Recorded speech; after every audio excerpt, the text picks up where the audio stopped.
I'm big. After a long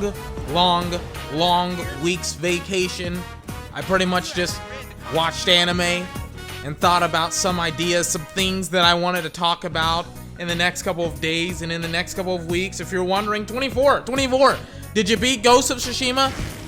No. I still have not beaten Ghost of Tsushima, even though I think the game came out like almost 3 weeks ago. I haven't beaten it yet.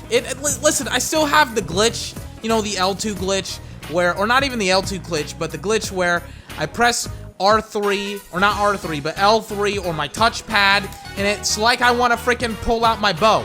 And it just spams all the time, and it happens randomly, and I can't control it, and I don't know how to get rid of it, and I return my game to GameStop, and they exchange it for a new game, and then I deleted the application, and then I downloaded the application again, and then I tried to play it without the update, and then I played it without the update, and then I played it with the update, and none of that worked.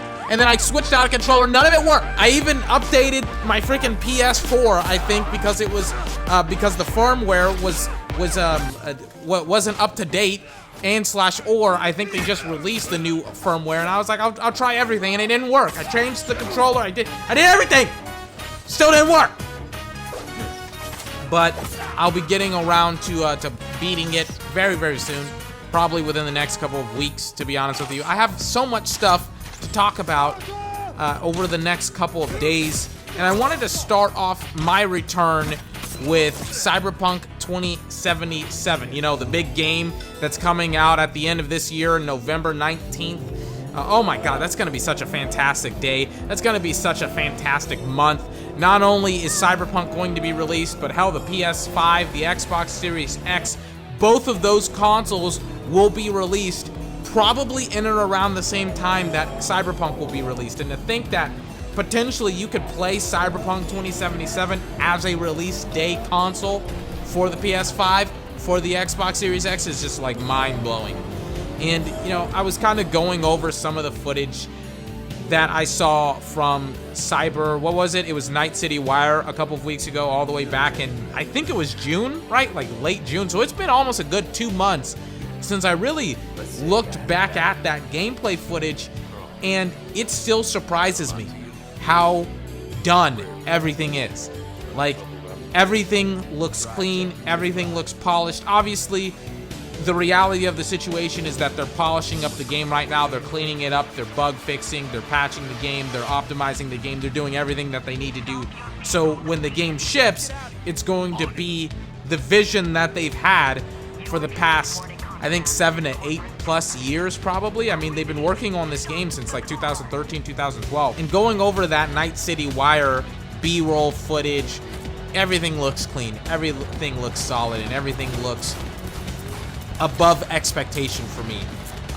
From the driving and the entry into your car, the quadra, to you interacting with some of the characters throughout the game. I remember there was this conversation about the narrative and how the narrative is quite expansive and how everything is, I don't want to say like intuitive, but how everything is like, and not even interactive or intuitive. It's just like, I guess, and this is a bad phrase because this phrase has been used a lot in gaming and it kind of is a generalized phrase and it doesn't have a specific definition of it, but the game looks alive. It feels alive. I remember Alana Pierce, she was talking about how she was just driving around in the quadra and she had gotten this message of, I think, a psycho cyber or a cyber psycho or whatever it's called. It's this person that has so much cyberware embedded in their body that they've lost their sanity. And because they've lost their sanity, it's like they're going on this murdering spree and stuff like that. And now it's like, it's essentially a bounty hunting mission. You got to go out and kill them. And she kills this guy, and the reward for her killing this guy is that you have a sniper rifle that shoots through walls. And that mission is just some random, it's not even a mission, it's a side quest, and it just pops up in your feed because your character has their phone embedded in them and you can read your messages just by pressing a button, and you can call your car. The cool thing to me about the game, and it just makes so much sense, is the calling of the car, right? You just press a button and boom, your car just appears by your side and you get to call it up. It's like, and I remember I was talking about this game like 2 months ago and I compared it to either Roach or the Batmobile in Batman Arkham Asylum. And it was just like everything that I've heard about Cyberpunk 2077 sounds like a dream. It sounds like a fantasy. It's like, wow, this sounds like one of the best games ever made, like of all time. And to be honest with you, it probably will be. I saw the Katana gameplay and everybody was like, oh man, the Katana gameplay, it sucks, it's really, really bad.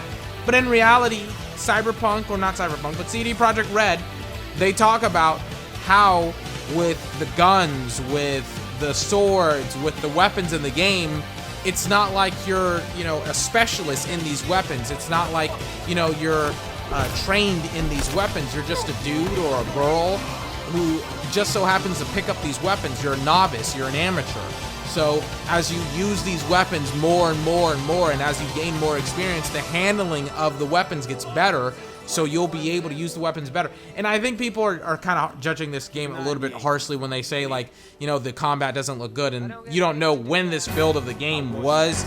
I don't know when it was. It looks pretty damn recent, because it looks like it's pretty much the main game. It looks like it's the main copy of the game, and hearing how some people played the beta, and there was like specific things that happen in specific people's playthrough of the beta is like mind-blowing. That pretty much everyone's playthrough of the beta, and by everyone's playthrough of the beta, I mean every like gaming journalist playthrough of the beta, was pretty much different. Like every one of them was different because they picked different mainline stories, and their prologues was different, and they did different missions, and they had, I think, 4 hours of time with this game, and it's just like, I cannot wait for Cyberpunk 2077.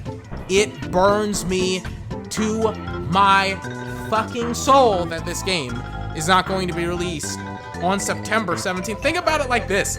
The fucking game was supposed to be released in April, and then it was supposed to be released in September, and now it's supposed to be released in November. I just, for the love of God, hope that this game is released actually this year in November alongside the PS5, because to be honest with you, I was gonna wait a little bit for the PS5. I was gonna wait, and I was like, I don't really want to buy, you know, a next-gen console on the release day. But to be honest with you, if Sony can guarantee, and if more specifically, if CD Projekt Red can guarantee that this game is playable on next generation console, why the fuck not play this game on the next generation? On 60 frames, on God knows how many pixels. Hopefully it's a lot of pixels, but I cannot wait for Cyberpunk 2077 coming out November 19th. Thought I would start off the return with this game, with talking just a little bit about this game and releasing a video about this game. This has been 24. Remember to like, comment, favorite, and subscribe for more.